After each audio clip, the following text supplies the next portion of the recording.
സുഹൈലാണേ, നമ്മളതായ രീതിയിൽ സാമ്പാർ എങ്ങനെ ഉണ്ടാക്കാൻ നോക്കട്ടോ. അല്ലേ സർഫലിയ? പല ആളുകളും പല രൂപത്തിലുള്ള സാമ്പാർ ഉണ്ടാക്കല്. ഇത് നമ്മളതായ സ്റ്റൈലിൽ സാമ്പാർ എങ്ങനെയാണ്? ബാ, മുരിങ്ങക്കായ്, പയറ്, കുമ്പളങ്ങ, പച്ചക്കായ്, ചേന, വൈതളങ്ങ, ഉള്ളി, തക്കാളിയും വെണ്ടക്കയും സെപ്പറേറ്റ് ഇടണം കേട്ടോ ലാസ്റ്റ്. അപ്പോൾ നമ്മൾ സർഫിലൂടെ കട്ട് ചെയ്ത് റെഡിയാക്കേണ്ട ചേനൊക്കെ ഉണ്ടാക്കാൻ നോക്കുക. സാമ്പാർ അടുപ്പത്ത് ചെമ്പ് വെച്ചു, വെള്ളം ഒഴിച്ചതിന് ശേഷം എന്ത് ചെയ്യുക, കഷ്ണങ്ങളൊക്കെ തീക്കിടട്ടാ. പരിപ്പും കഷ്ണങ്ങളും എല്ലാം പാടെ നമ്മൾ തീക്കിടലിട്ടാ. വെച്ച് സാമ്പാറിനുള്ള പരിപ്പിടണം കേട്ടോ. പരിപ്പൊന്ന് വെന്തോട്ട് കഴിഞ്ഞിട്ട് നമുക്ക് കഷ്ണങ്ങളൊക്കെ ഇട്ടാം കേട്ടാ.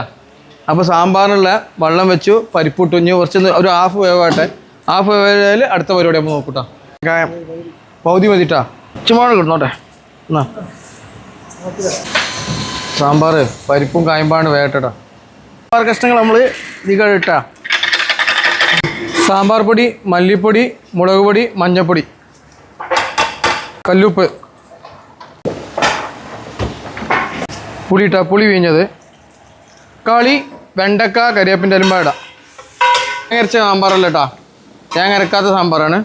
സാമ്പാർ ഉണ്ടാ അല്ല, സാമ്പാർ അല്ല തിക്ക് കട്ടിയുള്ള സാമ്പാർ റെഡിയാക്കണേ. ഇതൊന്ന് വറവിടാണ്ട്. അപ്പോൾ അങ്ങനെ സാമ്പാർക്ക് വറവിട കേട്ടാ. വെളിച്ചെണ്ണ ഒഴിക്കട്ടാ. ഇവിടെ ഉള്ള കടുകിട,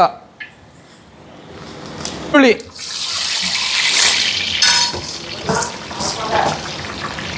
അങ്ങനെ വറ്റൽമുളക് കേട്ടാ, വേപ്പിൻ്റെ ഇല. സാമ്പാർ നമ്മൾ വറവിടാണ്.